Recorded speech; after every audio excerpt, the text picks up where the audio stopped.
भास्कर जी, अपने भारतीय जनता पार्टी एक संगठनात्मक पार्टी है, अनुशासित पार्टी है। ये लोकसभा या राज्यसभा या कोई भी छोटे से छोटे जो चुनाव होते हैं, इन सब चीज़ों का फैसला हमारा केंद्रीय नेतृत्व और प्रदेश नेतृत्व मिलकर करते हैं। जो भी फैसला पार्टी हाईकमान का होता है, पार्टी और संगठन के एक छोटे से कार्यकर्ता के रूप में मैं पिछले 12 वर्षों से पार्टी की सेवा में लगा रहता हूं। और पार्टी का जो भी आदेश होता है, वो किसी के लिए भी हो, सब लोग उसको पूरे दिल से स्वीकार करते हैं और पूरी ताकत से आदरणीय जो विश्व के नेता हैं, हमारे भारत देश के ही नहीं वैश्विक नेता हैं, आदरणीय नरेंद्र मोदी जी, और हमारे प्रदेश के यशस्वी मुख्यमंत्री डॉक्टर मोहन यादव जी, और हमारे प्रदेश के अध्यक्ष हमारे बड़े भाई आदरणीय BD शर्मा जी, इन सब के नेतृत्व में और भी जो हमारा वरिष्ठ नेतृत्व है केंद्र और प्रदेश का, सबके मार्गदर्शन में जो भी डिसीजन होते हैं, एक छोटे कार्यकर्ता के रूप में मैं और हमारी पार्टी के लाखों करोड़ों कार्यकर्ता उनके आदेशों का, उनके निर्देशों का, उनके द्वारा जो निर्णय लिए जाते हैं, उनका पूरी सजगता और सरलता के साथ सजग होकर के उन कार्यक्रमों को आगे बढ़ाते हैं और उनके निर्देशों का पालन करते हैं। मैं भी एक छोटे कार्यकर्ता के रूप में बालाघाट में पिछले 12 वर्षों से भारतीय जनता पार्टी के कार्यकर्ता के रूप में अपनी सेवाओं में जो भी मुझसे बन पड़ता है, मैं पार्टी और संगठन के कार्य में लगा रहता हूं।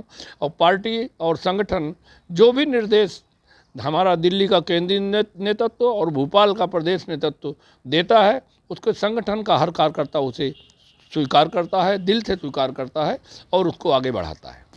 ऐसे भी दौर में भी लोकसभा चुनाव में और भी लोग भी हैं इसमें, जो गौरी शंकर बिसेन जी भी है, भारती पार्टी जी का इनका भी नाम चल रहा है।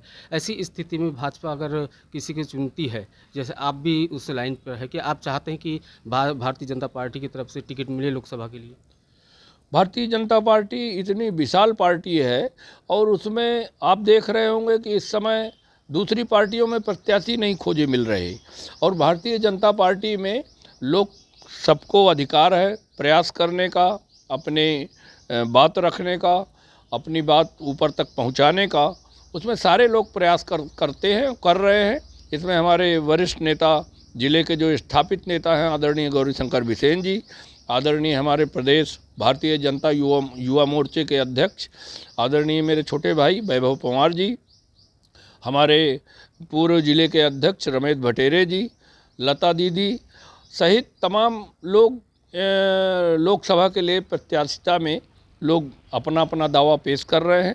पार्टी जिनको भी आदेश निर्देश देगी, पार्टी का आशीर्वाद जिसे मिलेगा, वो लोकसभा के प्रत्याशी होंगे। और लोकसभा के प्रत्याशी ही नहीं, वरन जो इस समय माहौल है पूरे देश में, प्रदेश में, हमारे बालाघाट जिले में, वो टिकट के साथ ही वो लोकसभा के सदस्य के रूप में एक तरह से लोग स्वीकार कर रहे हैं। इस समय पूरे देश में भारतीय जनता पार्टी की लहर चल रही है। और हमारे प्रधानमंत्री जी ने जो एक नारा दिया है कि अब की बार 400 पार, और अकेले भारतीय जनता पार्टी 370 सीटों से ज़्यादा जीतने वाली है। और मध्य प्रदेश में 29 की 29 सीटें भारतीय जनता पार्टी आदरणीय मोदी जी के नेतृत्व में उनको प्रधानमंत्री बनाने के लिए मध्य प्रदेश का हमारा नेतृत्व उनकी झोली में डालने वाला है, इसमें कोई संशय नहीं। ऐसे जनचर्चाओं में बनी हुई है कि अगर भारतीय जनता पार्टी से, बीजेपी से अगर टिकट नहीं मिलती है तो आप निर्दलीय के रूप में लड़ना चाहेंगे? कोई सवाल ही नहीं। मैं भारतीय जनता पार्टी का निष्ठावान कार्यकर्ता हूँ।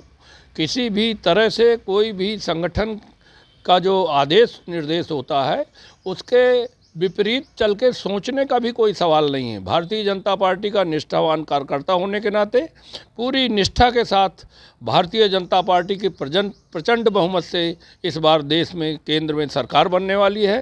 प्रधानमंत्री मोदी जी इस बार और मजबूती के साथ उभर कर पूरे देश का नेतृत्व करने वाले हैं। और भारत विश्व में अपनी एक अलग पहचान रखने में पिछले 10 वर्षों में कामयाब हुआ है, ये पूरा देश जानता है।